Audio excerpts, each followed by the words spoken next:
हाँ भाई, BA second semester वालों, क्या हाल? आपकी यूनिट फर्स्ट और सेकंड उम्मीद है आप लोगों ने देख ली होगी। अब हम आपके लिए लेकर आए हैं यूनिट थर्ड टू सेवन। और यूनिट थर्ड टू सेवन में सारा हमारा पोइट्री मिलेगा देखने को। इससे पहले हम लोगों ने पोइट्री के बैकग्राउंड देखे थे यूनिट फर्स्ट और सेकंड में थे। यूनिट एट की वीडियो सेपरेट आएगी जो थोड़ी सी टिपिकल वीडियो रहेगी, तो इसलिए उसके लिए बिल्कुल रेडी रहिएगा। आज हम लोग कवर करेंगे यूनिट थर्ड टू सेवन। ठीक है, एक बार रिकैप देख लेते हैं। हम लोग ने यूनिट फर्स्ट में पढ़ा था फॉर्म्स ऑफ पोएट्री, जिसमें sonnet, elegy, ode, epic, ballad, dramatic monologue, allegory. से यूनिट सेकंड में हम लोगों ने पढ़ा था stanza forms, heroic couplet, blank verse, Spenserian stanza, terza rima. Right. आज हम लोग बच्चों बात करने वाले हैं यूनिट थ्री की, जिसमें है पोएटिक डिवाइसेस, जिसमें स्ट्रक्चर्स देखने को मिलेंगे, टोन मिलेगी, थीम मिलेगी, रिदम मिलेगा, राइम स्कीम मिलेगी, मीटर मिलेगा, जिसमें एलिट्रेशन होगा, एसोनेंस होगा, सिमली, मेटाफॉर, आयरनी, पैराडॉक्स और एंटीथेसिस। यूनिट फोर्थ में हमें प्री रोमांटिक और रेनेसेंस पोएट्री देखने को मिलेगी, जिसमें हमें विलियम शेक्सपियर साहब की का सोनेट नंबर 116 देखने को मिलेगा। फिर जॉन मिल्टन साहब की ऑन हिज ब्लाइंडनेस, फिर जॉन मिल्टन साहब की यहाँ पर पैराडाइज लॉस्ट है। ठीक है, इसको आप लोग थोड़ा सारा करेक्शन कर लें, यहाँ पर कर लेते हैं हम लोग पैराडाइज लॉस्ट, पैराडाइज लॉस्ट। और याद रखिएगा पैराडाइज लॉस्ट में बच्चों पता है इनकी 1 to 26 लाइन्स ही आ रही हैं। इस बात का याद रखिएगा, इसकी मैंने सेपरेट वीडियो बना दी है, आप लोग जाकर लिंक पे क्लिक करके इसको देख सकते हैं। और साथ ही साथ इनकी ये जो पैराडाइज लॉस्ट की बुक फर्स्ट है, कौन सी है?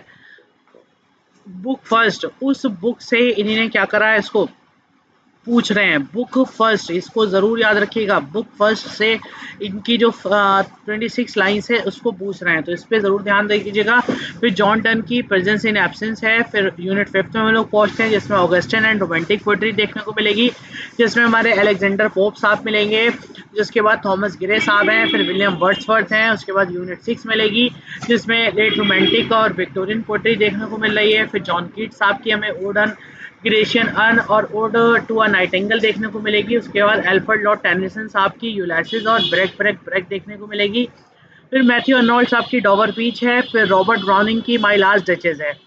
यूनिट सेवन्थ में पहुंचते हैं हम लोग, मॉडर्न पोइट्री देखने को मिलेगी। टी.एस. एलियट साहब की the love song of J Alfred Prufrock साहब होंगे। विलियम बटलर ईट्स हैं। डब्ल्यू बी ईट्स की the lake isle of Innisfree देखने को मिलेगी। और उसके बाद लास्ट होगा हमारा वर्क, जो होगा फिलिप लार्किन की चर्च गोइंग। ठीक है बच्चों, समझ आ गया आप लोगों के? हमने आप लोगों के लिए ये नहीं है डायरेक्ट एमसीक्यूज दे रखे हैं, मैंने आपके लिए 100 एमसीक्यूज बना के रखे हैं, जो मोस्ट इंपॉर्टेंट 100% गारंटेड है, जो आपके एग्जाम में आना ही आना है। आज आप 11 तारीख को ये वीडियो देखोगे, 13 तारीख को अपना पेपर उठाकर देखना, इस वीडियो को मैच करना, 100% यही क्वेश्चन होंगे, मैं आपको श्योरिटी दिला रहा हूँ। लेकिन मैंने दूसरे यूट्यूबर्स की तरह सिर्फ आपको एमसीक्यूज नहीं प्रोवाइड कराए हैं, मैंने पहले आपको हर एक वर्क को उसका कॉन्सेप्ट समझाऊंगा, उसके बाद एमसीक्यूज कराऊंगा। क्यों? क्योंकि वो एमसीक्यूज आप खुद ही कर लोगे, मुझे आपको सोल्यूशन बताने की ज़रूरत भी नहीं होगी। तो so without further delay we could start this beautiful live session for you. तो इसलिए जल्दी से हम लोग अपने इस वीडियो को आपके लिए लेकर पहुंचते हैं। तो हमने सारा समझ लिया है क्या क्या चीज़ें नहीं है। ठीक है, तो देखते हैं। सबसे पहले हम लोग पहुंचते हैं हमारी थर्ड यूनिट पर, जो है हमारी, जस्ट अ मिनट दीजिए, बस 1 मिनट दीजिए बच्चों। ठीक है, हाँ जी, हमारी थर्ड यूनिट आ गई है यहाँ पर। तो थर्ड यूनिट में हमारे पास है पोएटिक डिवाइसेस, लेकिन बच्चों इसमें सिर्फ पोएटिक डिवाइसेस नहीं, इसमें है स्ट्रक्चर। आप ध्यान से देखिए, what is structure? Structure means an arrangement और ऑर्गेनाइजेशन ऑफ अ पोएम। मतलब आप समझ रहे हो कि पोएम का जो स्ट्रक्चर होता है उसको कैसे अरेंज करा जाता है, that is called structure of a poem. Right. Second, इसमें कई सारी चीज़ें मेंशन होती हैं, जैसे इसमें नंबर्स ऑफ लाइंस की, जो पोएम है उसमें कितनी लाइंस हैं। जैसे 40 लाइंस है तो वो सोनेट बन जाता है। उस पोएम में कितने स्टैंजाज हैं, तो इस बात पे भी थोड़ा सा ध्यान देना पड़ता है। उसके बाद उस पोएम की बिगिनिंग कैसी है और एंडिंग कैसी है, इन सब चीज़ों पर भी हमें थोड़ा सा ध्यान देना पड़ता है। और फ्लो ऑफ आइडियाज़ की, उस पोएम में क्या आइडियाज़ दिखाए जा रहे हैं। ठीक है, इसका एग्जांपल देखते हैं। In a sonnet there are 14 lines arrange in a fix pattern. हमने देखा है ना कि जो सोनेट होता है, चाहे वो सोनेट किसी का भी हो, जो सोनेट होता है उसमें एक्चुअली क्या होती हैं, 40 लाइंस होती हैं बच्चों, और 40 लाइंस को बड़ा ही असेंडिंग ऑर्डर में क्या होता है, अरेंज होता है। तो that is called structure of the poem. Understand? उम्मीद है आप लोग समझ गए होंगे। उसके बाद हम लोग बात करते हैं टोन की। टोन क्या होता है? टोन देखिए, कोई भी पोएम होगी, कोई भी पोम होगी, कोई भी चैप्टर होगा, जैसे हम लोग पोएम की बात कर रहे हैं अभी, तो पोएम का जब भी पोएम लिखी जाती है उसकी एक्चुअली टोन में लिखी जाती है। कोई टोन उसकी हैप्पी हो सकती है, ठीक है, कोई टोन उसकी सैड हो सकती है, कोई एक तरीके से रोमांटिक हो सकती है। तो जिस राइटर को पढ़ते हैं हम लोग, उस तरीके का राइटर का जो क्लास होता है वो अपने हिसाब से लगता है। ठीक है, आप वर्ड्सवर्थ को पढ़ोगे, उनकी नेचुरल नेचर के ऊपर क्या होती है ज़्यादातर मिलेंगी, कीट्स को पढ़ोगे रोमांटिक मिलेंगी। तो सबका अलग अलग पैटर्न है, तो इसलिए टोन की हमारी कई तरीके की हो सकती है। सबसे पहले हमारी टोन जो है हैप्पी हो सकती है, सैड हो सकती है, फिर एंग्री हो सकती है बच्चों, ठीक है, उसके बाद सीरियस हो सकती है, ह्यूमरस हो सकती है, रोमांटिक हो सकती है। So there are multiple kind of passage in which tone you can consider as a tone, जिसको आप टोन कंसिडर कर सकते हो। इसके एग्जांपल देख सकते हैं। In war poems the tone is often serious और ट्रैजिक। जैसे कोई भी पोएम है जो वार के रिलेटेड है, जहाँ पर युद्ध वगैरह देखने को मिल रहे हैं, तो उसमें अक्सर जो हमारी टोन होगी वो कोई और नहीं, वो कौन सी होगी, हमारी सीरियस होगी बच्चों, या फिर हमारी ट्रेजिक टोन होगी। ठीक है, इसके हम लोग कुछ एग्जांपल देख सकते हैं। जैसे हम लोग देख सकते हैं, the poet uses a sorrowful tone to express pen.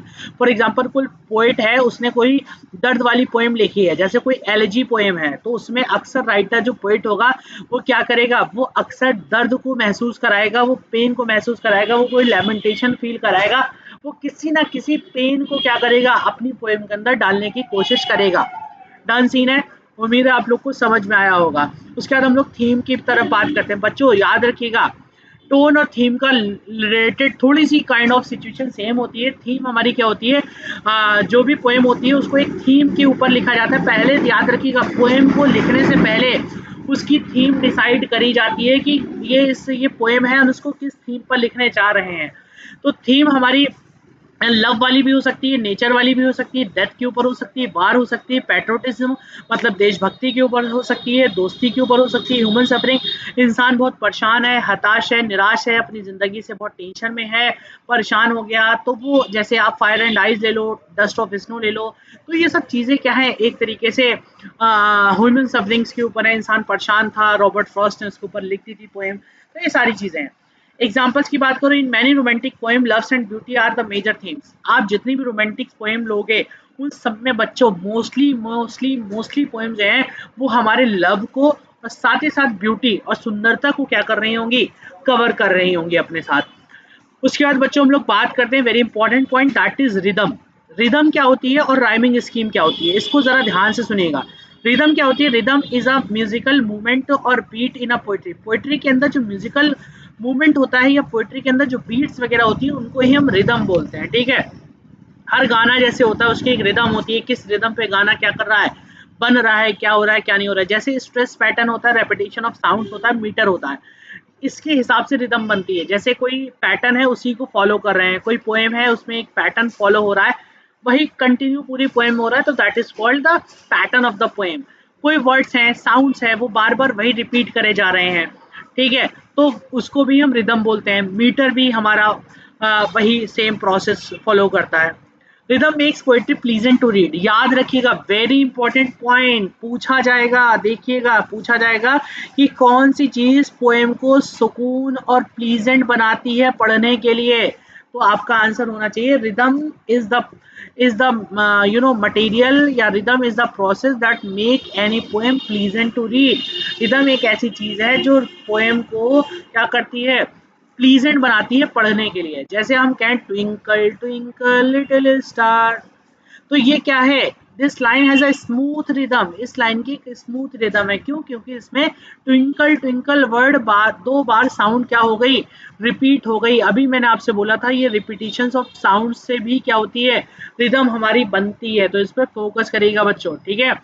Rhyming scheme तो बच्चों देखिए क्या होता है, जैसे आपके पास फॉर एग्जाम्पल एक पोएम है, राइट, पोएम है, पोएम में एक्चुअली एक स्टैंजा है, पैरा है, और उस पैरा में ये जो वर्ड्स हैं ठीक है, ये जो लास्ट के वर्ड है, लाइन के लास्ट के जो वर्ड्स होते हैं, ठीक है, इन वर्ड्स की जो साउंड होगी अगर वो सेम होती है, फॉर एग्जांपल इसकी जो है ये ए हो गई, इसमें जो है अगर ये पहले वाली से मैच कर रहा है तो ए हो जाएगी, नहीं मैच कर रहा है बी हो गई।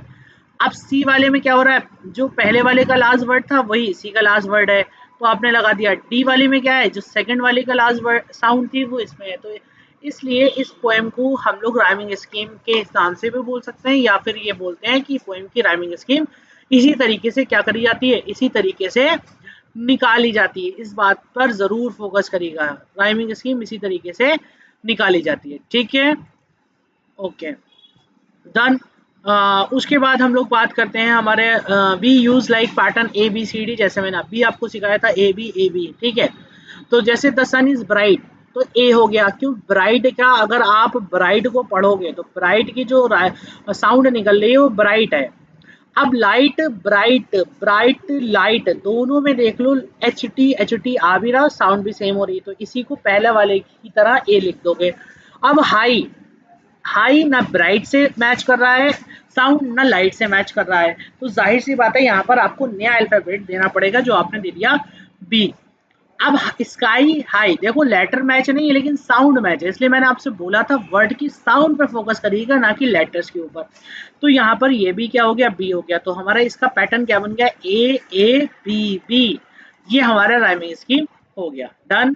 चलिए इंपॉर्टेंस की बात कर लो, राइमिंग स्कीम की इंपॉर्टेंस क्या है, कहाँ पर यूज होती है, तो क्रिएट्स म्यूजिकल क्वालिटी, जब भी इसको गाने में का रूप देना होता है तो हमें राइमिंग स्कीम लगाना पड़ती है। क्यों, क्योंकि राइमिंग स्कीम लगने से वो पोएम एक गाने का रूप ले लेती है, उसके अंदर लिरिक्स बढ़िया आ जाते हैं, ठीक है। उसके बाद बात करते हैं मेक्स पोइट्री मेमोरेबल, ये चीजें हमारी पोइट्री को क्या बना देती हैं, मेमोरेबल भी बना देती हैं, ठीक है, मतलब यादगार बना देती हैं, ठीक है। उसके बाद आता है मीटर, बच्चों मीटर क्या होता है, इसको जरा ध्यान से सुनिएगा, मीटर के ऊपर क्वेश्चन ने लास्ट ईयर भी रिपीट मारा था, इस बार भी मार सकते हैं। Metre is a regular pattern of stress और unstress syllables in poetry, it gives rhyme rhythm to the poem, ये बिल्कुल रिदम की तरह होता है, कि इसमें स्ट्रेस और अनस्ट्रेस सिलेबल्स होते हैं, मैंने कल वाली वीडियो में आपको स्ट्रेस और अनस्ट्रेस सिलेबस के बारे में बताया है, तो प्लीज उसको जाकर आप वीडियो को देख लीजिए, वहां से आपको क्लैरिटी मिल जाएगी, क्लियर। अब बात करते हैं हम लोग एलिट्रेशंस की बच्चों, ठीक है, एलिट्रेशंस क्या होते हैं, सॉरी पोएट्रिक डिवाइसेस अब आई हैं, अभी तक तो हम लोग ने पोएट्रिक डिवाइसेस का बेस सीखा था, पोएट्री का बेस सीख रहे थे, अब आती है एलिट्रेशन। बच्चों एलिट्रेशन क्या होती है, मैं आपको सिंगल शब्द, एलिट्रेशन के साथ एसोनेंस भी लगी है, तो होता क्या है, फॉर एग्जाम्पल आपके पास एक सेंटेंस गिवन है आपको, ठीक है, और इसमें एक्चुअली क्या हुए हैं, कुछ वर्ड्स आए, एक वर्ड ये आया, एक वर्ड ये आया, और एक सेंटेंस में दो या दो से ज्यादा शब्द अगर गिवन है, ठीक है, टू या टू से ज़्यादा जो वर्ड्स हैं वो एक तरीके से क्या है, गिवन है, और उन वर्ड्स का, और बच्चों उन वर्ड्स का याद रखिएगा, उन वर्ड्स का जो फर्स्ट लेटर है, क्या है ये जो फर्स्ट लेटर है, अगर ये और ये दोनों क्या कर रहे हैं, कॉन्सोनेंट साउंड दे रहे हैं, क्या दे रहे हैं, कॉन्सोनेंट साउंड दे रहे हैं, तो याद रखिएगा वो हमारी एलिट्रेशन कहलाती हैं। इसका सबसे बढ़िया एग्जाम्पल होता है, जितने भी हमने टंग ट्विस्टर्स देखे, क्या देखे बच्चों हम लोगों ने, जितने भी टंग ट्विस्टर्स देखे, जितने भी हम लोगों ने टंग ट्विस्टर्स, मतलब जो हमारी जबान को क्या करते हैं, ट्विस्ट कर दें, TWIST ट्विस्टर, ठीक है, जितने हमारी जबान को ट्विस्ट करते हैं वो सारे इलिट्रेशन होते हैं। जैसे आपने सुना होगा, चंदू के चाचा ने चंदू की चाची को चांदनी चौक में चांदनी रात से चांदनी चम्मच से चटनी चटाई, ठीक है, या फिर हम दूसरा बोल दें, पके पेड़ पे पका पपीता, पका पेड़ या पका पपीता, पके पेड़ को पिंटू पकड़े पका पपीता, तो देखो पका पेड़ पका पपीता, पा इलिट्रेशन कॉन्सोनेंट साउंड, ठीक है। और हम देख सकते हैं पीतल की पतीले में पीला पपीता पीतल की पतीले में पीला पपीता पीला पीला, ये सारा सब में क्या हो रहा है, पा की साउंड दे रहा है, ये सारा हमारा क्या कहलाता है, एलिट्रेशन कहलाता है बच्चों, ठीक है, समझ में आ गया होगा आपको। या फिर आप इसकी एग्जांपल देख लो इजी वाले, शी सेल्स सी सेल्स आ गया, देखो जो शेल्स है, सेल्स है, इसका भी एस कॉन्सोनेंट है, सी का भी एस कॉन्सोनेंट है, और शेल्स का भी एस कॉन्सोनेंट है, तो इस वजह से हमारे सारी कॉन्सोनेंट साउंड्स हैं, रिपीट साउंड एस हो रहा है, क्लियर सीन है। चलिए एसोनेंस की बात करते हैं बच्चों, एसोनेंस भी एलिट्रेशन की तरह होता है, लेकिन उसमें कॉन्सोनेंट साउंड बोली जा रही थी, और एसोनेंस में हमारी वोवेल साउंड्स होगी। जैसे हम तुमसे कहते हैं कि एक सेंटेंस गिवन है आपको, इसमें क्या है आपके पास दो या दो से ज्यादा वर्ड्स गिवन है, दो या दो से ज्यादा क्या है वर्ड्स गिवन है, और इन वर्ड्स का यहाँ पर फोकस करिएगा। एलिटेशन में हो रहा था कि उसकी कॉन्सोनेंट साउंड को हम लोग देख रहे थे, वो भी स्टार्टिंग में, लेकिन वॉवेल एसोनेंस में क्या होगा, एसोनेंस में होगा वो जो वर्ड है उसके बीच में वॉवेल साउंड का होना जरूरी है। किसका होना जरूरी है, उसके बीच में वॉवेल साउंड का होना जरूरी है। देखो, assonance is the repetition of vowel sound within a words, within the words, words के बीच में होना जरूरी है, तो that is very important point. जैसे the rain in Spain stays mainly in the plain, क्या है ध्यान से सुनिएगा। The rain is Spain stays mainly in the plain. देखो रेन, RAIN, PAIN, ठीक है, AIN सब में, स्पेन में AIN गिवन है। देख लो, जो बच्चों क्या दे रखा है आपके पास, स्पेन वर्ड दे रखा है आपको, क्या वर्ड दे रखा है, स्पेन वर्ड दे रखा है। क्या दे रखा है, ध्यान से देखिएगा, स्पेन, ठीक है, इसमें AIN दे रखा है। उसके बाद आपको क्या दे रखा था, रेन, सबसे पहले दे रखा है रेन, इसमें भी क्या दे रखा है बच्चों, AIN दे रखा है। इसके बाद मेनली दे रखा है, मेनली क्या दे रखा है, मेनली, तो इसमें भी AIN दे रखा है। उसके बाद बच्चों क्या दे रखा है, प्लेन दे रखा है, प्लेन, इसमें भी AIN दे रखा है। तो ये जो AIN है, चाहे आई ले लो चाहे ए ले लो, दोनों के दोनों क्या है, दोनों के दोनों वॉवेल्स हैं, इसलिए वॉवेल साउंड आ कहाँ रहा है, वर्ड के बीच में आ रहा है। जब ये वर्ड्स के बीच में आ रहा है तो जाहिर सी बात है ये क्या है, एसोनेंस कहलाएगा। डन सीन है, पहचान लोगे आराम से, ठीक है। बच्चों सिमिली याद रखो, कोई भी सेंटेंस में दे रखा हो और उस सेंटेंस में दो तीन वर्ड्स हो, जैसे लाइक गिवन हो, क्या गिवन हो, लाइक, या फिर एज गिवन हो, आंखें बंद करना और सिमिली लगा देना, जिंदगी में तुम्हारा सेंटेंस गलत नहीं होगा। जाओ, ये ट्रिक है, हैक बता रहे हैं हम तुम्हें, ठीक है। इसके बाद है हर फेस लाइक द मून। अब देखो, हर फेस लाइक अ मून, उसका फेस जो है वो क्या है, मून की तरह है, लाइक द बता दिया, तो जैसे लाइक बताया वैसे आपके लिए वो क्या हो जाना चाहिए, वो एकदम से सिमिली हो जाना चाहिए, ठीक है। और इसमें बच्चों दो चीज़ों का कंपैरिजन होता है, लेकिन इसमें कंपैरिजन वर्ड भी आता है, इसी की तरह मेटाफोर होता है, उसमें कंपैरिजन वर्ड्स नहीं आएगा। देखो, a metaphor compares two things directly without using like और एज। मेटाफोर में दो चीज़ों का कंपैरिजन होगा, लेकिन उसमें कोई भी लाइक और एज का इस्तेमाल नहीं होगा, या किसी भी कंपैरिजन वर्ड का इस्तेमाल नहीं होगा। जैसे हमने बात करी थी, टाइम इज अ थीफ, समय क्या है, चोर है, meaning time steals movement of life. इसका मतलब ये हुआ जो समय है वो हमारे जीवन के कुछ पलों को चुरा लेता है, इसलिए ये क्या है, हमारा मेटाफोर हो गया। इसके बाद बात करते हैं हम लोग आयरनी की। आयरनी बच्चों क्या होती है, irony means the opposite of what is expected happen. जैसे आपने माना कि आप मॉर्निंग में हो, आप मॉर्निंग में आपने कोई बात मानी कि शाम को इवनिंग में आपको ये चीज हो जाएगी, आपको ये चीज मिलेगी, लेकिन वो ना मिलकर उसकी दूसरी मिली, उसका अपोजिट मिला, तो यही एक तरीके से क्या है, आयरनी। हिंदी में इसको हम लोग कहते हैं विडंबना। जैसे a fire station burns down, तो this irony because firefighters prevent fire. Fire station burns down मतलब आप समझ रहे हो, फायर स्टेशन ही क्या हो गया, जल गया, बुझ गया, उसमें आग लग गई। भैया फायर स्टेशन में जो फायर फाइटर्स होते हैं वो तो आग को बुझाते हैं, उसका सामना करते हैं, वो कैसे बुझ गया, तो यही एक तरीके का क्या है, आयरनी है। इसके बाद हम लोग बात करते हैं बच्चों पैराडॉक्स की। इसकी बात करते हैं हम लोग, पैराडॉक्स की बात करते हैं। पैराडॉक्स क्या होता है ध्यान से समझिएगा, पैराडॉक्स की क्या चीज होती है, ठीक है। इसको रेड पेन कर लेते हैं, just a minute. Paradox is a statement that seems contradictory but contains truth. Paradox एक ऐसी चीज होती है, तुम्हें लगेगा कि चीजें क्या हैं, बिल्कुल कॉन्ट्राडिक्ट है। कॉन्ट्राडिक्ट का मतलब होता है कॉन्ट्राडिक्ट। कॉन्ट्राडिक्ट का मतलब बच्चों होता है उल्टा, ऑपोजिट। क्या होता है, अपोजिट, राइट। लेकिन लेकिन बच्चों पता है, होता वो सच है। जैसे लेस इज मोर, कमी बहुत है, मतलब लेस का मतलब हो गया कम, बहुत, ना के बराबर, लेकिन कह रहे हैं हमारे लिए उतना ही बहुत है, तो दैट इज कॉल्ड एक तरीके से paradox. It's look opposite but it gives deep meaning. इसका मतलब ये अपोजिट दिखते हैं लेकिन गहरा मीनिंग देते हैं। इसी की तरह एक होती है बच्चों ऑक्सीमोरॉन। यहाँ पर मैं, ये नया है, यहाँ पर आपके सिलेबस में नहीं है, लेकिन आपकी थोड़ी सी एक्स्ट्रा नॉलेज के लिए मैं बता दूं, यहाँ पर एक और होता है इसी में का, ऑक्सीमोरॉन। इसमें क्या होता है, दो अपोजिट वर्ड्स गिवन होते हैं। क्या होते हैं, इसमें दोनों चीजें अपोजिट होती हैं और उनका मीनिंग भी अपोजिट ही निकलता है।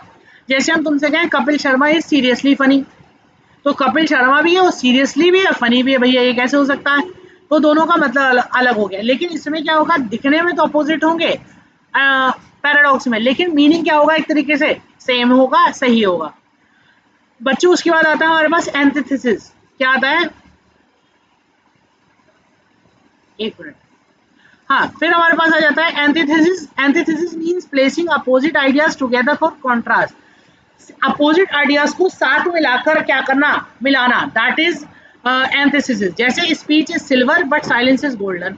हमने बोला जो स्पीच है वो सिल्वर की है, मतलब सिल्वर की मतलब सिल्वर है, बट साइलेंस इज गोल्डन, लेकिन जो साइलेंस है वो क्या है, गोल्डन है। मतलब आप समझ रहे हो, बोलना जो है सिल्वर है, हल्का है, साइलेंस चुप पर है ना, बहुत गोल्डन है। तो ये चीजें बोली गई हैं, ठीक है। चलिए, without wasting our time, 100% most important questions, most important MCQs आ गए, देख लो जरा सारे लोग।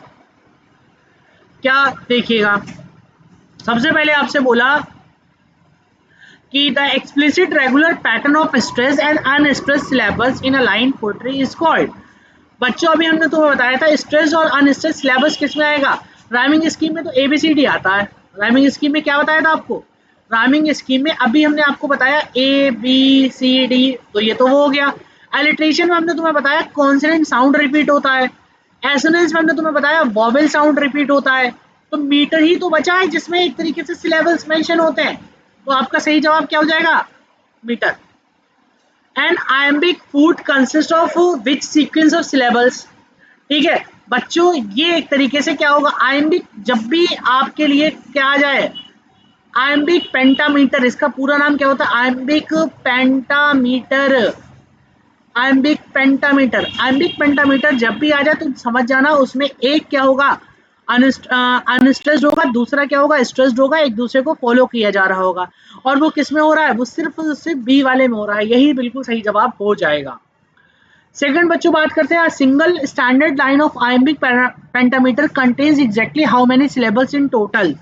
याद रखो, एक सिंगल स्टैंडर्ड लाइन दे रखी है, अभी हमने कल ही तुम्हें बताया था, एक ये है, हमने तुम्हें बताया था 5 बच्चों क्या होंगे, स्ट्रेस्ड होते हैं, कल वाली वीडियो में देख लो जाकर, और 5 क्या होंगे, अनस्ट्रेस्ड होंगे। यही तो बात बोली थी। और क्या बोला था, तो 5 और 5 मिलाकर कितना होता है, 10 होता है। 10 किस वाले ऑप्शन में, सी में है। बस आंखें बंद करो, इसी को लगा दो, बिल्कुल सही, कभी जिंदगी में ऑप्शन गलत हो ही नहीं सकता। नेक्स्ट है हमारे पास the process of analysing a poem mathematical structure by making stress and unstress syllables is termed. बच्चों, process of analysing a poem mathematical structure by making stress and unstress syllables is termed. जब हम stressed और unstress syllabus को मिलाते हैं तो बच्चों हमने एक ही वर्ड अभी पढ़ा था, जो कौन है, स्कैंसियंस पढ़ा था। क्या पढ़ा था, स्कैंसियंस पढ़ा था। चाहिएगा ऊपर आप जाकर देख लीजिएगा, अब भी की वीडियो थोड़ी सी बैक करिए और आपको आंसर दिख जाएगा। Second, what is trochee metrical metrical foot. What is trochee metrical foot, ये क्या होता है, stress syllables followed by stress one, stress syllables followed by an unstress one. भैया यही होता है, जहां दो कॉन्ट्राडिक्ट दिख जाए, एक स्ट्रेस दिखे बच्चों तुम्हें, ठीक है, और एक क्या दिखे, अनस्ट्रेस दिखे, लेकिन कंडीशन ये पहले स्ट्रेस्ड आए बाद में क्या आ जाए, अनस्ट्रेस्ड आ जाए। पहले वाला ऑप्शन सही हो सकता है, लेकिन उसमें क्या है, पहले इन्होंने अनस्ट्रेस्ड दिया था, लेकिन ये सब जवाब सही नहीं होगा। जवाब कौन सा सही होगा, ऑप्शन नंबर बी हमारा सही जवाब हो जाएगा। उसके बाद आता है अरिथमिक ग्रामेटिकल पॉज और break occurring within the middle of a single line of poetry is known as. बच्चों याद रखना, एक रिदम होगी। देखो इंजैपमेंट क्या होता है, सबसे पहले ऑप्शन देखो, इसमें क्या होगा, कोई लाइन पैरा स्टेंजा गिवन होगा, यहाँ पर कोई भी पंक्चुएशन मार्क नहीं गिवन होगा, तो इंजैपमेंट होता है। ठीक है, रिफ वोल्टा भी नहीं होगा, रेफरेन भी नहीं होगा, इसका सही जवाब क्या हो जाएगा, कैसुरा हो जाएगा। कैसुरा अभी ऊपर पढ़ा भी था, इसको जरा वीडियो को रिपीट करिए और देखिए। सेकेंड है the repetition of the same initial consonant sound is a sequence of neighbouring words is called. बच्चों अभी बताया, वर्ड कोई भी तुम्हें एक वर्ड गिवन है, कोई भी वर्ड, इसकी स्टार्टिंग की साउंड्स क्या हो रही है, कॉन्सोनेंट साउंड है, तो वो क्या होगा, वो एलिट्रेशन होगा, वो एलिट्रेशन होगा। याद रख लेना, ओनोमोटोपोइया में क्या होता है, कोई एनिमल साउंड्स, इंसान की साउंड्स गिवन होती है, किसी की साउंड्स एनिमल की, इंसान की, जैसे the dog barks, the bird chirping, ठीक है, ऐसी द एलिफेंट ट्रम्पेट, ये सारी होती है। एसोनेंस अभी हमने सीखी थी, इसमें वर्ड के बीच में क्या होती है, वर्ड के बीच में वोवेल साउंड होती है। कॉन्सोनेंस याद रखना है, कॉन्सोनेंस में क्या होता है, वर्ड के बीच में अगर कॉन्सोनेंट साउंड होगी तो वो कॉन्सोनेंस होता है, और वर्ड के स्टार्टिंग में अगर कॉन्सोनेंट साउंड मैच हो रही है तो वो क्या होगा, एलिट्रेशन होगा, वो क्या होगा, एलिट्रेशन होगा, याद रख लेना। उसके बाद आता है question number next, which device is defined as a close repetition of similar vowel sounds within words content different consonants. याद आपसे पूछा है कौन सी डिवाइस है, कौन सी वर्ड डिवाइस है जो ये डिफाइन करती है कि हमारी जो सिमिलर वोवेल साउंड सिर्फ एक ही में आती है। किस में आती है वोवेल साउंड, एसोनेंस में आती है। जितने हैं किसी में वोवेल साउंड नहीं आती, सिर्फ एसोनेंस में आती है। इसी में आंखें बंद करना और आंसर लगा देना, कभी जिंदगी में गलत नहीं होगा। इसके बाद है a direct explicit comparison made between two district things using the connective words like as, और हमने तुम्हें बताया जिस भी सेंटेंस में क्या हो जाए लाइक और साथ ही साथ एज आ जाए, वो कुछ और नहीं, वो हमारा क्या होगा, वो हमारा हो जाएगा सिमिली, वो हो जाएगा सिमिली, वो हो जाएगा भैया सिमिली, याद रख लेना। उसके बाद क्या है question number 10, when an abstract concept is animate object is given district human qualities और एक्शन इट इज कॉल्ड। जब ह्यूमन क्वालिटीज को क्या करा जाता है, किसी भी नॉन लिविंग थिंग्स में देखा जाता है, तो बच्चों वो कुछ और नहीं, वो हमारी पर्सोनिफिकेशन हो जाती है, वो हमारी पर्सोनिफिकेशन हो जाती है। जैसे हम कह दें द मून स्माइल्स, जो मून है वो क्या कर रहा है, मुस्कुरा रहा है। मून कैसे मुस्कुराएगा, मुस्कुराना किसकी एक्टिविटी है, इंसानों की, वो किस में देखने को मिल रही है, मून में मिल रही है। इसका मतलब वो क्या हो जाएगा, पर्सोनिफिकेशन हो जाएगा। Question number next, an implied direct comparison that states one thing is another without using like or as। भैया हमने अब भी तुम्हें बताया कि कोई भी कंपैरिजन देखने को मिले और उसके अंदर कंपैरिजन वर्ड ना आए, उसके अंदर कंपैरिजन वर्ड ना आए, ठीक है, एक minute just let me check. हाँ, कोई भी वर्ड दिखे और इसमें क्या आए, कंपैरिजन वर्ड ना आ जाए, क्या ना आ जाए, कोई भी वर्ड सेंटेंस गिवन हो, उसमें क्या ना है, उसमें कंपैरिजन वर्ड ना आए। जब कंपैरिजन वर्ड नहीं आएगा तो वो क्या कहलाएगा, वो मेटाफोर कहलाएगा। क्या कहलाएगा बच्चों, मेटाफोर कहलाएगा, याद रखिएगा। Question number 12, a statement or propositions that seems completely self contradictory on the surface but contains a deeper truth is। जिसमें डीपर ट्रस्ट होता है। बच्चों हमने तुम्हें बताया, क्या बताया, कॉन्ट्राडिक्ट तो हो लेकिन मीनिंग सेम दे। बताया था अभी कि दो वर्ड्स हैं, क्या बताया था आपको अभी हमने, इधर देखो दो वर्ड्स हैं, ठीक है, इसमें कि हमने तुम्हें दो बताई थी अभी, दो कोई भी पूछ ले फट से आंसर दे देना। दो बताई नहीं, दो वर्ड्स हैं। अब दोनों क्या है दिख रहे हैं, वो अपोजिट दिख रहे हैं एक दूसरे के। क्या दिख रहा है, दोनों, एक इधर है दूसरा इधर है, अपोजिट दिख रहा है लेकिन meaning equal to same meaning होता है, तो हो जाएगा पैराडॉक्स। ठीक है, क्या हो जाएगा, पैराडॉक्स। एक तरफ हमने तुम्हें बताया था कि एक इधर है एक इधर है, लेकिन उन दोनों का जब मीनिंग निकालते हैं तो वो अपोजिट निकलता है। तो वो क्या बताया था हमने तुम्हें, वो हमने तुम्हें बताया था ऑक्सीमोरॉन। क्या बताया था बच्चों, ऑक्सीमोरॉन बताया था। ठीक है, तो इसका मतलब ये हमारा क्या हो जाएगा, पैराडॉक्स सही जवाब हो जाएगा। क्या हो जाएगा, पैराडॉक्स। ठीक है, चलिए। What literary figures brings together two completely opposite or contradictory words sides by side? Bitter sweet loving hate, कौन सी चीजें एक साथ लेकर आता है। देखो भैया, तुम्हारे सिलेबस में नहीं दिया है प्रोटेक्ट डिवाइस, पूरा प्रोटेक्ट डिवाइस दिया है लेकिन इसकी स्पेसिफिक नेम नहीं गिवन है, तब भी आ गया। और अब भी हमने तुम्हें बताया, ये देखो एक तरफ ये एक तरफ ये, दोनों अपोजिट हैं, दोनों क्या है, अपोजिट हैं। तो जब अपोजिट होंगे तो वो ऑक्सीमोरॉन होगा। पैराडॉक्स अभी हमने तुम्हें बता दिया, एंटीथेसिस बता दिया, सिमिली बता दिया, तो इसका सही जवाब हो जाएगा oxymoron. The device involves a sharp structural, ठीक है, juxtaposition of completely opposing ideas in balanced phrases और parallel clauses। तो क्या होगा, एंटीथेसिस होगा, juxtaposition सिर्फ एक ही में मिलेगा, एंटीथेसिस में मिलेगा। आंखें बंद करो, एंटीथेसिस लगा दो, मेटाफोर में कंपैरिजन है, एसोनेंस में वोवेल आएगी, हाइपरबोला में बढ़ा चढ़ा कर बात बोली जाएगी, सेंटेंस में कुछ है ही नहीं ऐसी चीज, तो एक ही में आ जाएगा, वो क्या हो जाएगी हमारी, वो हो जाएगा एंटीथेसिस। ठीक है, when the actual outcome of event turns out to be radically opposite of what was naturally expected. It presents verbal irony, situational irony, dramatic irony, onomatopoeia. तो ये एक तरीके से क्या है, outcomes even turns out of radically. वो बच्चों याद रखना, वर्बल कुछ नहीं होता, सिचुएशनल होता है। जब एक चीज दूसरी चीज की क्या होती है, नेचुरली एक्सपेक्टेड हम करते हैं, तो वो हमारी सिचुएशनल आयरनी होती है। ड्रामेटिक आयरनी एक्सप्लिट्स अकर वन। ड्रामेटिक आयरनी कब होगी, जब हमें किसी भी कैरेक्टर को एक तरीके से क्या करते हैं, जानने की कोशिश करते हैं, उसकी इन्फॉर्मेशन निकालने की कोशिश करते हैं, उसको हम क्या बोलते हैं, एक तरीके से ड्रामेटिक आयरनी बोलते हैं। तो the characters know secret that audience does not, the audience और reader knows crucial plot information. आ गया समझ में, यही इन्फॉर्मेशन निकालना, यही तो बात कर रहे हैं इतनी देर से कह क्या रहे हैं, यही तो कह रहे हैं। सेकेंड है an extreme deliberate exaggerations use not literally but to create a striking or intense emphasis is known as, किसको बोलते हैं, एक्सट्रीम डेलिब्रेट एग्जीग्रेशन, जहां पर बहुत ज्यादा बढ़ा चढ़ाकर बोला जाए। एक वर्ड देख लो, डेलिब्रेटली एग्जीग्रेशन। एग्जीग्रेशन का मतलब होता है एक्सक्लेरेट। क्या होता है बच्चों, एक्सक्लेरेट करना, गाड़ी का एक्सलेटर बढ़ाते हैं उसको बोलते हैं, या किसी भी चीज को बढ़ा चढ़ाकर बोलना, बढ़ा चढ़ाकर बोलना, ठीक है, बढ़ा चढ़ाकर बोलना, वो क्या कहलाता है हमारा, वो हाइपरबोले कहलाता है। क्या कहलाता है, हाइपरबोली।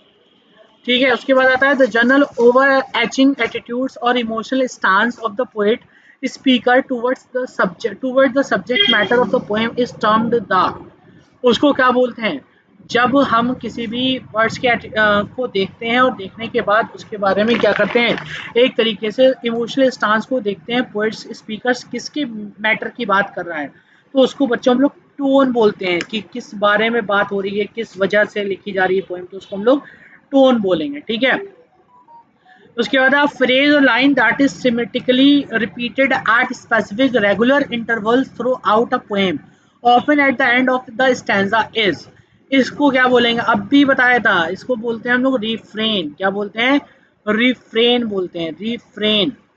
लास्ट एमसीक्यूज है इस हमारी यूनिट का, word whose literal pronunciations closely mimic और imitate the natural sound they Dzire.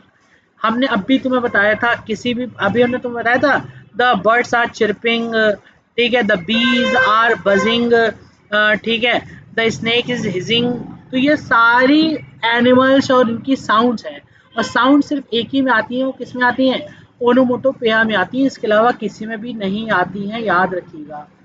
ठीक है, चलिए इसके बाद बात करते हैं यूनिट फोर्थ। यूनिट फोर्थ में हमारे प्री रोमांटिक और रेनेसेंस पोएट्री है, ठीक है, जिसमें विलियम शेक्सपियर साहब का सोनेट नंबर 116 है, जिसका नाम है let me not to the marriage of true minds.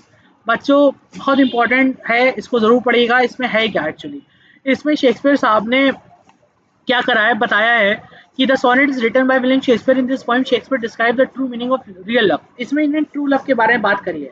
इन्होंने बोला है कि जिंदगी में कितना ही कुछ हो जाए, अगर किसी के बीच में सच्चा प्यार है, वो जिंदगी में खत्म नहीं हो सकता। दुनिया चाहे खत्म हो जाए, लेकिन सच्चा प्यार खत्म नहीं हो सकता। अगर चाहे इंसान के आगे कितनी भी सर्कमस्टांसेस बुरी आ जाएं, खराब आ जाएं, लेकिन अगर उसको सच्चा प्यार है तो जिंदगी में खत्म नहीं हो सकता। चाहे वो मर क्यों ना जाए, लेकिन मरने के बाद वो अपना प्यार साथ में ले जाएगा, उसका प्यार अमर हो जाएगा, लेकिन प्यार खत्म नहीं होगा। और कह रहे हैं कि अगर कोई प्यार खत्म हो रहा है, इसका मतलब वो कभी सच्चा प्यार था ही नहीं। तो that is the moral, that is the theme of this sonnet of William Shakespeare.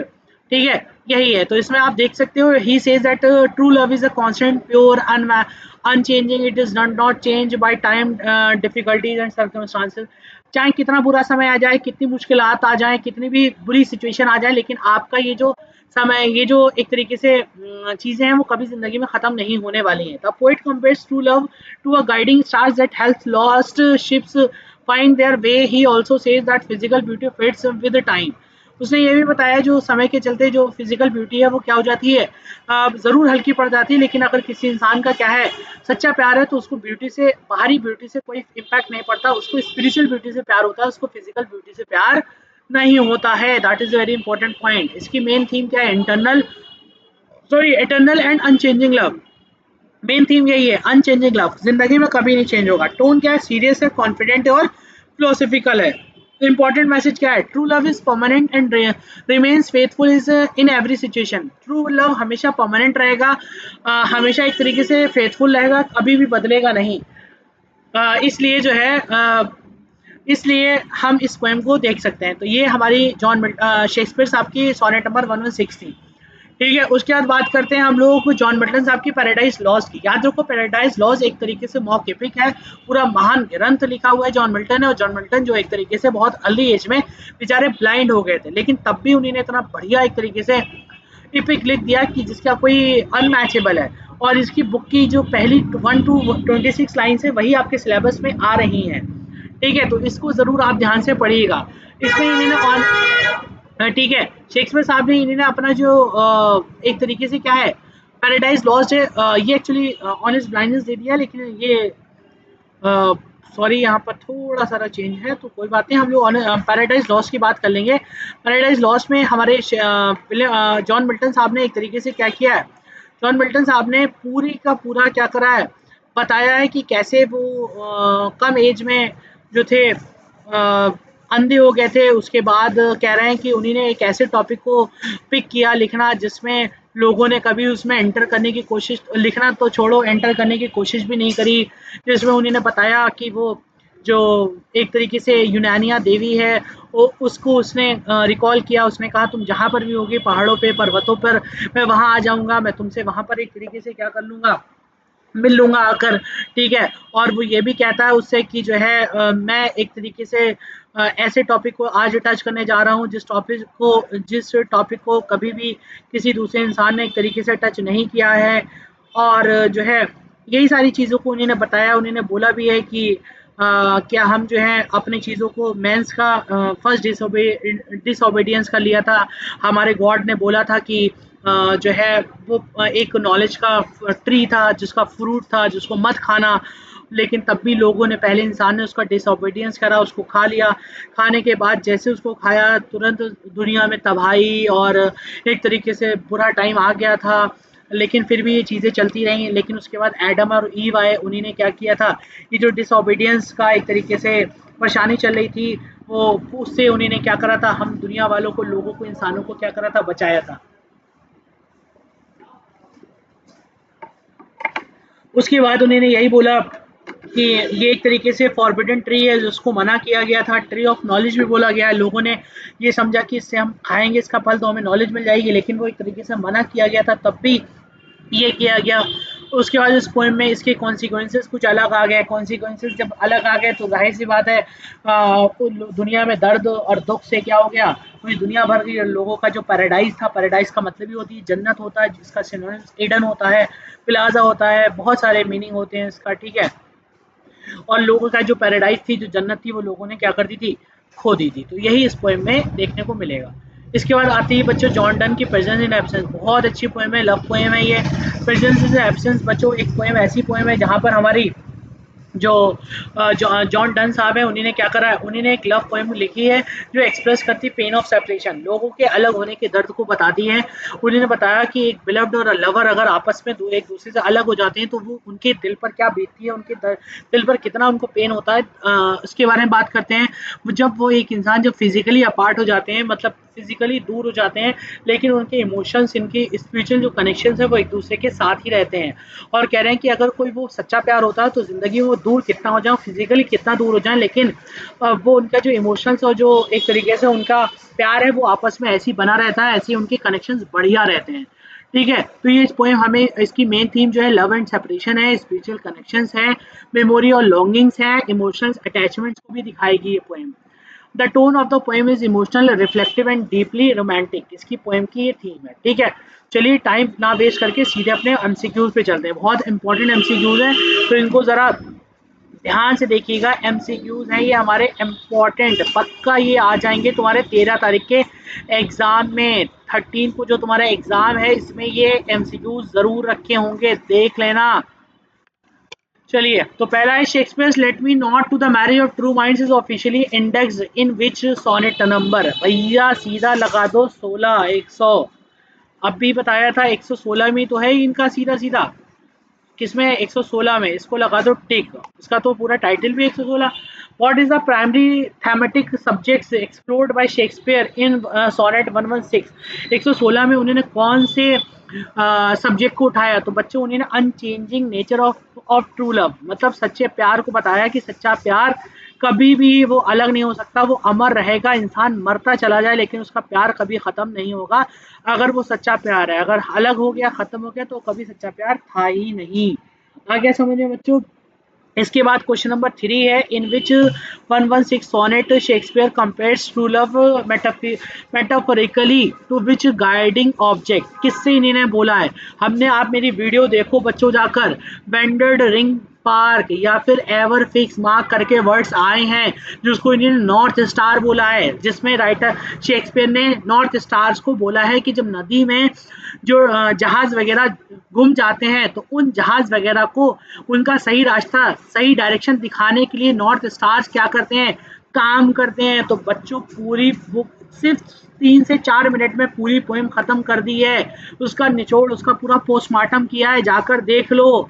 एक भी एमसीक्यूज वहां से नहीं हटेगा, उसके भी 20 एमसीक्यूज लगा रखे हैं, वो भी देख लो जाकर। जाइए जल्दी फटफट अगर बढ़िया नंबर लाना है तो। उसके बाद है, according to Shakespeare sonnet number 116 love is explicitly not time fool meaning true love. इसका मतलब क्या है?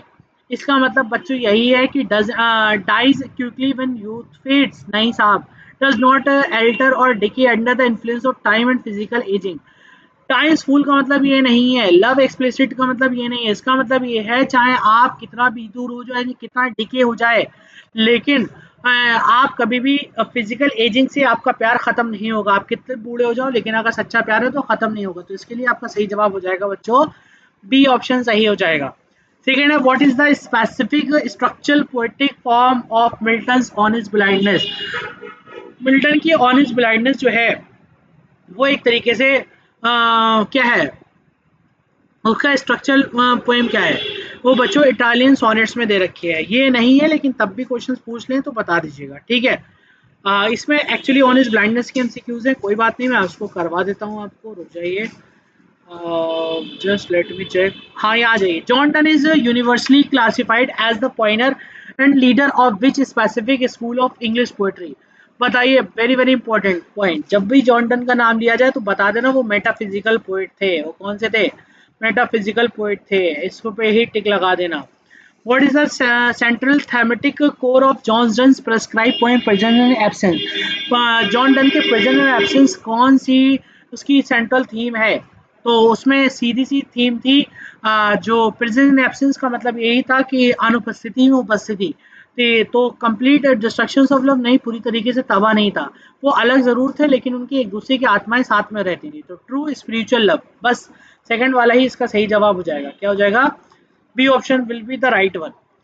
Second, next question है, metaphysical poetry is distinctively known for its use of highly intellectualized, unusual and far-fetched metaphors called. Metaphysical poetry is distinctively known for its use of highly, बताइए इसमें, unusual and far-fetched metaphors called। तो क्या होगा? Smiles होगा, कॉन्सीट्स होगा, alliteration, एलेक्जेंड्राइंस। इसका सही जवाब हो जाएगा कंसीट्स। क्या हो जाएगा? Conceits. In metaphysical poetry conceit specifically functions by, क्या फंक्शंस करता है बच्चों? ये क्या फंक्शंस करता है? अभी हम लोग ने देखा था इंटेलेक्चुअलाइज्ड, क्या करता है? इंटेलेक्चुअलाइज। इन ऑप्शंस में देखो इंटेलेक्चुअलाइज कहाँ है? इंटेलेक्चुअल पॉइंट्स दे रखे हैं, बस यही सही जवाब हो जाएगा, इसी पे लगा दो सही जवाब। सेकेंड देखिए, the theme the rhyme scheme utilise across the octet, क्या है, sorry, the rhyme scheme utilise across the octet of John Milton on his blindness is strictly. फिलहाल ऑप्शन अब्बा अब्बा होगा क्योंकि इन्हीं ने पेट्रोशियन सोनेट को फॉलो किया है, इससे पहले भी हमने देखा। तो पेट्रोशियन सोनेट का मतलब यही था, अब्बा अब्बा। कल वाली वीडियो में देख लो, मैंने आपको बताया था कि इनका पैटर्न क्या ये यूज करते हैं। पेट्रोशियन जो है, ये पेट्रोशियन साहब जो है, ये करते हैं अब्बा अब्बा। क्या करते हैं? अब्बा अब्बा, ठीक है, ये फॉलो करते हैं। लेकिन हमारे जो शेक्सपियरियन सोनेट है वो ए बी ये पैटर्न फॉलो करते हैं, ठीक है। A B C D E F G G, उनका ये था, ठीक है। चलिए, in Shakespeare's sonnet 116, love is described as an ever fixed marks that looks on tempest and is। तो क्या होगा? तो वो होगा इंस्टेंटली डिस्ट्रॉयड या नेवर शेकन। कभी जिंदगी में नहीं होगा, सच्चा प्यार कभी जिंदगी में कोई इसको हिला नहीं सकता। अलग नहीं कर सकता, याद रखिएगा। उसके बाद बात करते हैं हम लोग, the tone shifts in John Milton's on his blindness moves beautifully form. ठीक है, जॉन मिल्टन्स की जो ऑन हिज ब्लाइंडनेस को स्किप कर दीजिए। अभी जॉन डन्स की बात करो। John Donne's poetry frequently blends which two elements that shocks contemporary classic readers. ठीक है, French vocabulary and Italian style नहीं साहब। प्रोफाउंड इंटेलेक्ट थ्योरी, हाँ ये हो सकता है, बिल्कुल हो सकता है, इसी को ऊपर क्या कर दीजिएगा, टिक लगा दीजिएगा। उसके बाद the final two lines of standard Shakespearean sonnets line 13 and 14 are structurally called a. याद रखो, शेक्सपियर की सोनेट की 13 से 14 लाइन क्या कहलाती है बच्चों, वो कपलेट कहलाती है। मैंने तुम्हें बताया था इनकी 1 से लेकर 4, 4 से लेकर 8, 8 से लेकर 12 और 12 13 से लेकर जो वही आप 9 से 12 कर लो इसे। ठीक है, इधर 5 से 8 कर लो। 1 मिनट रुकिए, मैं उसको दोबारा पैटर्न बता देता हूँ आपको, तो इससे आपको क्लैरिटी मिल जाएगी कि कहाँ पर क्या है। एक बार देखिएगा क्या बता रहा था मैं, कि सबसे पहले इनका यहाँ पर देखिए 1 to 4, 5 to 8, 9 to 12 और 13 to 14, इस ये तीनों क्या कहलाते हैं, ये तीनों क्वाट्रेन कहलाते हैं। क्या कहलाते हैं, क्वाट्रेन, क्वाट्रेन कहलाते हैं। और ये जो कहलाता है ये हमारा कपलेट कहलाता है। क्या कहलाता है, कपलेट। क्यों कहलाता है बच्चों, क्योंकि ये जोड़ा बचता है। जोड़े को हम लोग क्या बोलते हैं, कपल बोलते हैं। जब कपल बोलते हैं तो वो हमारा क्या हो जाएगा, राइमिंग कपलेट हो जाएगा। तो सही जवाब लगाइए राइमिंग कपलेट और नंबर ले जाइए पूरे। ठीक है, चलिए उसके बाद question number next, who famously remark that John Donne's affect the metaphysicals in love poetry. जो मेटाफिजिकल लव पोएट्री में जो हमारे जॉन डन्स हैं उनका क्या अफेक्ट्स है। तो बच्चों John who famous remark John Donne's affect, John Donne's ने सबसे ज्यादा किसको अफेक्ट किया है, सैमुअल टेलर नहीं, doctor Samuel Johnson, Alexander Pope नहीं नहीं, सब सही जवाब आपका हो जाएगा जॉन ड्राइडन। कौन हो जाएगा, जॉन ड्राइडन। कौन हो जाएगा, जॉन ड्राइडन हो जाएगा साहब। क्या हो जाएगा, जॉन ड्राइडन। क्लियर। उसके बाद बच्चों आता है लास्ट क्वेश्चन आपके यूनिट 4 का, who later coined the collective historical term the metaphysical poets in his work lives of the poets. इसमें किसने बोला था, डॉक्टर सैमुअल जॉनसन ने बोला था। डॉक्टर सैमुअल जॉनसन कौन सा ऑप्शन में मिल रहे हैं, बी ऑप्शन में मिल रहे हैं। तो ये आपका बिल्कुल सही जवाब डॉक्टर सैमुअल जॉनसन हो जाएगा। उसके बाद बात करते हैं हम लोग यूनिट 5 की, Augustan and romantic poetry. Alexander Pope की excerpts from essay on man हमने देखने को मिलेगी। थॉमस ग्रे की elegy written a country churchyard मिलेगी। विलियम वर्ड्सवर्थ की the world is too much with us मिलेगी। तो अलेक्जेंडर की excerpt from the essay of a man, essay on a man is a philosophical poem written by Alexander Pope. In this poem Pope tries to explain the relationship between God man and universe. याद रखिएगा इसमें Alexander pope जो है इंसानों के, भगवानों के और यूनिवर्स पूरे ब्रह्मांड के रिलेशंस को बताते हैं। वो ये भी कहते हैं कि ऊपर वाले ने, खुदा ने, भगवान ने पूरी चीज़ें दुनिया बनाई है, एक परफेक्ट ऑर्डर में बनाई है, जिसमें इंसान जो है उसको अपनी जगहों को एक्सेप्ट करना चाहिए और उसे ऊपर वाले के प्लान्स पे किसी भी तरीके का कोई सवाल नहीं करना चाहिए। यही सारे क्वेश्चंस हैं। ठीक है, इसके बाद बात करते हैं हम लोग इस पोएम की थीम की, नेचर एंड डिवाइन ऑर्डर की, ह्यूमन रिलेशनशिप में देखेंगे, प्राइड एंड ह्यूमिलिटी देखने को मिलेगी। Conclusion ये है, essay on man presents an optimistic view of life. Pope encourages people to trust God's wisdom and accept their position in the natural order of the universe. Clear, ये आपकी essay on man present करती है। Thomas Gray की an elegy written a country churchyard है बच्चों। An elegy written a country churchyard मैंने कल भी आपको फॉर्म्स ऑफ पोएट्री पढ़ाया था। तो मैंने आपको पढ़ाया था एलर्जी दो तरीके का होता है, एक पर्सनल एलर्जी होता है, एक पास्टोरल एलर्जी होता है। ये एक तरीके का हमारा पर्सनल एलजी और पास्टोरल एलजी की अगर बात करें तो आप लोग कमेंट बॉक्स में बताइएगा थॉमस ग्रे की energy return a country churchyard किस तरीके की एलजी है। ठीक है, पर्सनल है या पास्टोरल है। इसमें हमारे जो हमारे थॉमस ग्रे साहब हैं वो एक तरीके से क्या करते हैं, वो इंसानों की डेथ की, ह्यूमन लाइफ्स के बारे में बताते हैं और ये महसूस कराते हैं कि वो एक चर्चयार्ड में, कब्रिस्तान में जाकर अपने टाइम बिताते हैं और वो कहते हैं जो दुनिया में आजकल लोग हैं उनको गर्व और घमंड किस बात का है, वो अलग ही घमंड में चूर है। उन्हें घमंड बिल्कुल नहीं करना चाहिए क्योंकि at the end of the day last में मौत उनको क्या करना है, सबको मौत आ जाना और सबको कब्रों में क्या होना है, चले जाना है। सबको एक तरीके से सबको डेथ का टेस्ट सामना करना है। तो इसलिए उसके बाद भी किस बात का एक तरीके से घमंड कर रहे हैं दुनिया में लोग। दुनिया में लोगों को घमंड किसी बात का करना नहीं चाहिए। ठीक है, तो यही चीजें इन्होंने क्या करी है, बताई है। इसकी मेन थीम जो है डेथ इज यूनिवर्सल। उन्होंने बोला कि जो मौत है वो एक तरीके से यूनिवर्सल है। Human life is temporary. उन्होंने बोला जो ह्यूमन लाइफ है वो एक तरीके से क्या है, टेम्परेरी है। उसके बाद उन्होंने बोला rural life is similar and peaceful. Rural life कैसी है, सिमिलर है, पीसफुल है। इसमें इसकी फेमस लाइन जरूर याद करिएगा, the path of glory lead but not to the grave. जो पाथ ऑफ ग्लोरी है, लीड वो चलती तो है आगे but to the grave, grave तक जाती है। इसलिए इंसान की जब जिंदगी ग्लोरी की जो पाथ है वो कबर तक है, उसको लीड करके ले जा रही है, तो उसमें किस बात का घमंड करना। विलियम वर्ड्सवर्थ की है the world is too much with अस। इसमें क्या है, the poem expresses the poet sadness and anger towards modern human life. तो इसमें हमारे विलियम वर्ड्सवर्थ साहब जो है इंसान के मॉडर्न लाइफ के ऊपर बहुत ज़्यादा गुस्सा उनको आ रहा है, बहुत ज़्यादा वो एक तरीके से सैड है। वर्ड्सवर्थ ये बताते हैं कि people are becoming too busy with material things like money, trades and position. वो बता रहे हैं दुनिया में इंसान पैसे के पीछे इतना भाग रहा है, अपने कामों के पीछे इतना भाग रहा है, अपनी चीज़ों पे अपना हक जमा रहा है। ठीक है, because of this they have lost their connection with nature. इसलिए दुनिया से उन्होंने क्या करे हैं, नेचर से अपने कनेक्शन इंसानों ने खो दिए हैं। ठीक है, तो बस यही सारी चीज़ें हैं। इसकी मेन थीम है materialism versus nature, loss of spiritual connection, importance of nature in human life. Famous lines है जो है वो है, the world is too much with us, late and soon. The world is too much with us, हमारे लिए जो world है वही सब कुछ है। लेट और सून, या तो आपको देर में समझ आएगा, जल्दी समझ आ जाएगा, है आपके हमारे सबके लिए वर्ल्ड ही सब कुछ। तो इसको लिखा है हमारे अलेक्जेंडर पोप साहब के। अलेक्जेंडर पोप के मोनूमेंटल फिजिकल वर्क जो है एसे on man is structurally composed entirely इन। वो किस में लिखा हुआ है, तो बच्चों वो हीरोइक कपलेट में लिखा हुआ है। किस में लिखा हुआ है, हीरोइक कपलेट में लिखा हुआ है, हीरोइक कपलेट में लिखा हुआ है। What is the primary explicitly stated philosophical objective of pops essay on man. Pope का जो एसे ऑन मैन है उसमें सबसे ज्यादा फिलोसफिकल ऑब्जेक्ट्स क्या यूज करे गए, तो वो यूज करा गया to vindicate and justify the ways of God to human beings, to human beings. इसका बी ऑप्शन सही हो जाएगा। Thomas Gray's elegy written a country churchyard is set in burial ground belongs to.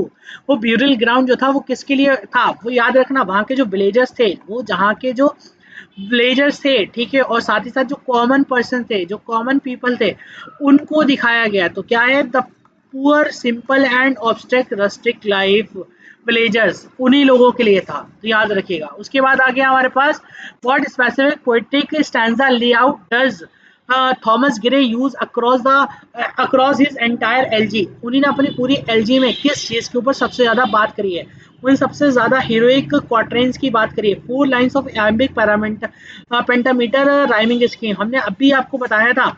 Heroic couplet, heroic quatrain, quatrain का मतलब समझ रहे हो, इससे पेट्रोशियन में क्वाट्रेन नहीं था, इसमें क्या है, क्वाट्रेन दे रखा है। क्वाट्रेन मैंने आपको बताया 1 से लेकर 4 लाइन जो होंगी वो क्या कहलाएगा, एक क्वाट्रेन कहलाएगा। क्या कहलाएगा, एक क्वाट्रेन कहलाएगा। ठीक है, और ऐसे इसमें क्या होती है, 4 लाइन्स का आइम्बिक पेंटामीटर होता है। इसमें जो पहली लाइन होती है, दूसरी, तीसरी, चौथी, पहले में ए बनता है, दूसरे में बी बनता है, फिर ए बनता है, फिर बी बनता है।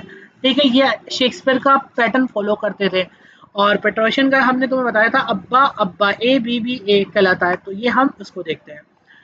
उसके बाद बात करते हैं complete the highly famous programmatic line from Gray's elegy. Gray की एलजी में एक तरीके से जो हमारा क्या है, ग्रे की जो एलजी है उसमें, ग्रे की एलजी में the path of glory leads to, जो पाथ ऑफ ग्लोरी है वो हमें कहाँ लीड करके एक तरीके से ले जाती है।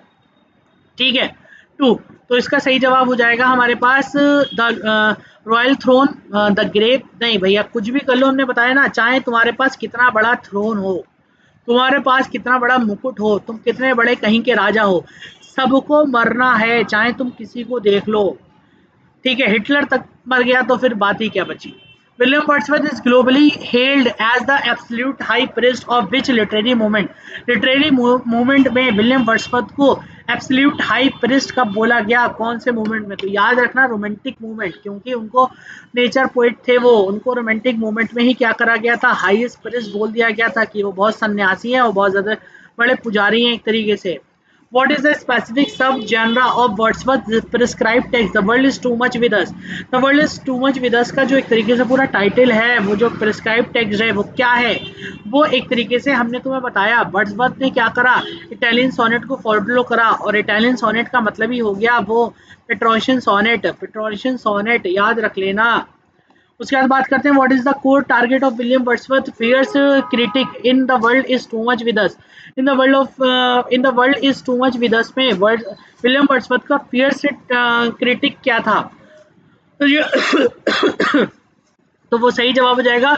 उन्हीं ने बच्चों को पता है मॉडर्निज्म को बहुत ज़्यादा बोला कि इंसान इतना ज़्यादा अपनी लाइफ में आगे बढ़ चुका है, उसको पैसा, मटेरियल चीज़ें, पोजीशन, ये सब चाहिए, और वो नेचर को भूल गया। और वर्ड्सवर्थ कह रहे हैं कि the world is too much, तो संसार है वही बहुत कुछ है, लेकिन लोगों के समझ में नहीं आ रहा है, इसलिए उन्होंने इन लोगों को टारगेट किया है, मॉडर्न लोगों को। In the world is too much with us. Wordsworth passionately declares he would rather be a dash none lose his spiritual connections to nature. The world is too much में Wordsworth passionately declare कर देते हैं इस बात को। किस बात को? साइंटिस्ट के लिए, ठीक है, पॉलिटिशियंस के लिए, ठीक है, पैगन सक्ल्ड इन ग्रीड आउटवर्न या फिल्दी मर्चेंट। भैया वर्ल्ड इज टू मच में कभी भी वेल्थ की बात ही नहीं होगी, राजा साइंटिस्ट की तो बात ही नहीं हुई। उन्होंने तो क्या बोला, उन्होंने बोला इंसान क्या हो जाए, एक तरीके से पैगन तरीके से बन जाए, वो एक तरीके से साधु संत वाला रूप क्या कर ले, अपना ले, इस मटेरियलिस्टिक चीज़ों से क्या हो जाए, दूर हो जाए, ठीक है। उसके बाद बात करते हैं which two mythological sea deities does Wordsworth explicitly invoke at the close of his sonnet to restore his sense of wonder. ठीक है, इसको जरूर देख लेना। ज़्यूस और अपोलो, प्रोटियस और ट्राइटन, प्रोटियस और ट्राइटन ही होगा, ये तो मैंने तब पढ़ा था तभी का मुझे याद है, प्रोटियस और ट्राइटन ही होंगे, याद रख लेना।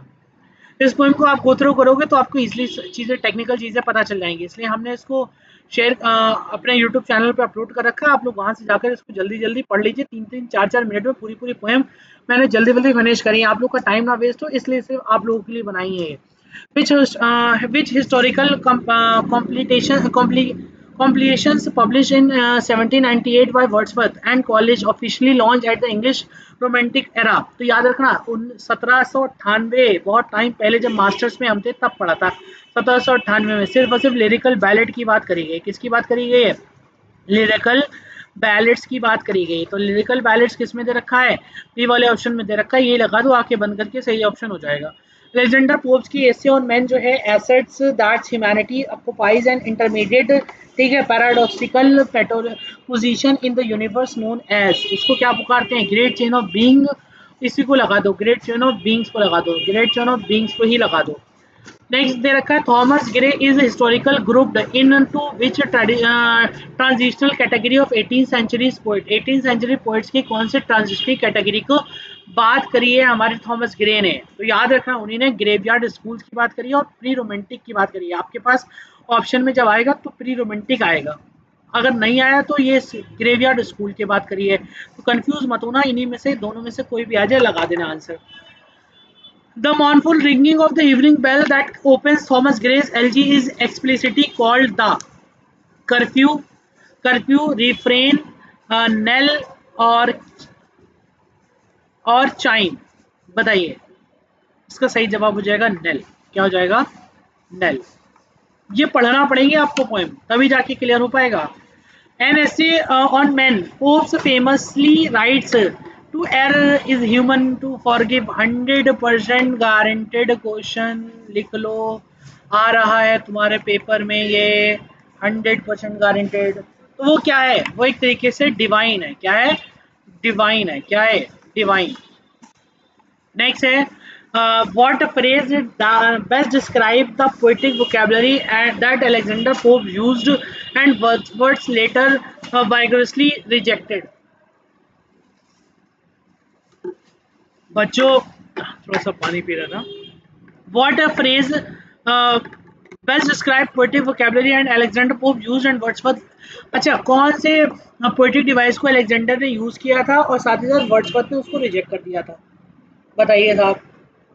वो था पोएटिक डिक्शन। क्या था वो? पोएटिक डिक्शन था जिसको अलेक्जेंडर पोप ने तो यूज किया लेकिन वर्ड्सवर्थ ने उसको रिजेक्ट कर दिया। In Gray's elegy the line full many a flower is a born to blush unseen important सवाल है, लिखो 100% गारंटेड, इसको लिखो इम्पोर्टेंट, लिख दो इम्पोर्टेंट फटफट। तो क्या हो जाएगा इसका सही जवाब? The scientific properties of desert plants, the wasted potentials of uneducated poor rustic villagers due to lack of opportunity. हाँ साहब यही हो जाएगा। उन्होंने एलजी रिटर्न कंट्री चर्चार्ट में यही बोला था, wasted potentials of uneducated man. उन्होंने बोला कि जो लोग मर गए हैं वो एक तरीके से उनको अपॉर्चुनिटी नहीं मिली, अगर उनके पास बड़ी अपॉर्चुनिटी होती तो शायद वो भी एक बहुत फेमस और बहुत अच्छे इंसान क्या होते बन जाते, वो भी फेमस बन जाते। उनके पास तो अपॉर्चुनिटी ही नहीं थी, जो कॉमन विलेजर्स मर गए। What does Wordsworth mean by phrase getting and spending we lay waste our powers? इसका मतलब क्या है इस फ्रेज का? गेटिंग एंड स्पेंडिंग, पाना और खर्च करना है। We lay waste are parts, हम लोग अपने पार्ट्स को क्या कर रहे हैं, एक तरीके से वेस्ट कर रहे हैं। तो human beings throw away too much physical garbage, नहीं। Humanity is dangerous caused by commercialism, consumer capitalism and money making. हाँ साहब, अब पैसे की वजह से इंसान अपनी इंसानियत और ह्यूमैनिटी को एक तरीके से क्या कर रहा है, अपनी मानवता को एक तरीके से बर्बाद कर रहा है। The tone of the Thomas Gray's elegy written in a country churchyard can be comprehensively described as, written a country churchyard की जो पूरी थीम है वो कैसे डिस्क्राइब करी गई है? बच्चों को एक तरीके से अकेलेपन में थी। राइटर जो हमारा थॉमस ग्रे था वो अकेले जाकर, अलोन, बिल्कुल खाली जाकर कब्रिस्तान में बैठा था। और जो खाली जाकर बैठा होता है उसको मेलनकॉली भी बोलते हैं। क्या बोलते हैं हम लोग? मेलनकॉली का मतलब ये होता है अकेला, शांत, डीप रिफ्लेक्टिव। सोलेमन का मतलब भी अकेला, ठीक है, इसी को बोलते हैं। What is the primary setting of Thomas Gray's elegy? Thomas Gray elegy की प्राइमरी सेटिंग क्या है बच्चों? इसमें आ जाएगा the bustling London stock exchange. भैया लंदन स्टॉक एक्सचेंज क्या बात कर रहे हो? द क्वाइट चर्चयार्ड, जैसे ही बात आ जाए चर्चयार्ड पे और थॉमस ग्रे का मतलब ही एलजी का मतलब ही है चर्चयार्ड, पूरी कब्रिस्तान के ऊपर दुकानें लिखी हुई है, उसी को क्या कर देना, लिख देना। यही आपकी क्या हो जाएगी, बात हो जाएगी। बच्चों थोड़ा सारा टेक्निकल वजह से मैं सिर्फ आपकी यूनिट 3, 4 और 5 ही कवर करी। 6 और 7 मैं अभी कवर नेक्स्ट वीडियो में कवर कर लूँगा। जब तक के लिए आप इस वीडियो को गो थ्रू करिए और मैं उम्मीद करता हूँ कि आप इसको जल्दी क्या करोगे, गो थ्रू कर लोगे। इसमें सारे एमसीक्यूज आपके मैंने कवर करे हैं, मैंने इसमें आपके सारे एक तरीके से टॉपिक्स भी अच्छे से कवर कर दिए हैं, ये आप बढ़िया करके पढ़ लोगे। अगर आपको सिंगल पोएम्स चाहिए हैं, जैसे आपको LG return a country churchyard चाहिए, प्रेजेंट चाहिए, लंदन चाहिए, ठीक है, पैराडाइज लॉस्ट, हाँ मैंने पैराडाइज लॉस्ट भूल गया, वो कवर करना है तो उसके लिए मैंने स्पेसिफिक वीडियो बना रखी है। तो प्लीज़ 4-4, 5-5 मिनट की वीडियोज़ हैं, उनको देखो, उसमें एमसीक्यूज भी हैं आपके बढ़िया बढ़िया, उनको जाकर देखो, आराम से आपके वो बढ़िया करके हो जाएंगे। ठीक है, तो मैं आपसे अब विदा लेता हूँ और आपके 13 तारीख के पेपर के लिए अभी से मैं आपको बेस्ट ऑफ लक कहता हूँ। आपको मुबारक हो आपका पेपर, आप लोग बहुत बढ़िया कर पेपर करके आने वाले हो, मैं आपसे उम्मीद करता हूँ। अगर आप इस वीडियो को देखकर जा रहे हो, कोई भी वीडियो में आपका सजेशन हो प्लीज़ ज़रूर मुझे रिकमेंड करिए, ज़रूर बताइए। मैं अभी स्टार्टअप हूँ, नया ज्वाइन ही कर रहा हूँ, तो प्लीज़ आप लोग के सजेशन की मुझे रिक्वायरमेंट है। आप लोग मुझे अपने अच्छे अच्छे सजेशन देते रहिए, मैं आपकी सजेशन लेता रहूँगा और बढ़िया आपके लिए कंटेंट लाता रहूँगा। ठीक है, अभी थोड़ा सा मेरे पास स्मार्ट बोर्ड की अवेलेबिलिटी नहीं है, मैं बहुत जल्दी उसको अरेंज कर लूँगा। उसके बाद स्मार्ट बोर्ड पे direct live to live, 1-to-1 और लाइव सेशंस लिया करेंगे, जहाँ पर आपको हमारे थोड़े सारे और टैलेंट की चीज़ें देखने को मिलेंगी। अभी हम सिर्फ प्री प्लान करके चीज़ें आते हैं और जितना भी हो सकता है कुछ चीज़ें कनेक्ट करके आपको पढ़ा रहे हैं, आपको समझाने की कोशिश कर रहे हैं। तो उम्मीद करते हैं आपको ये सेशन पसंद आया होगा, ये वीडियो पसंद आई होगी। अपना टाइम ज़्यादा ना वेस्ट करिए और जाकर क्या करिए, हमारी जो सिंगल वीडियोज़ हैं उनको भी जाकर देखिए। तब तक के लिए आप लोग देखते रहिए, पढ़ते रहिए और हमारे नेक्स्ट जन इंग्लिश शिक्षा चैनल को सब्सक्राइब करते रहिए।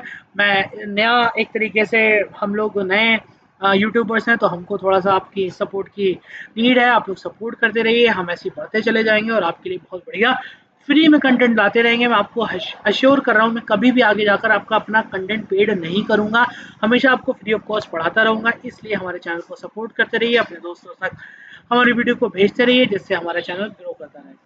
Till then keep learning, keep grinding, keep shining, signing of.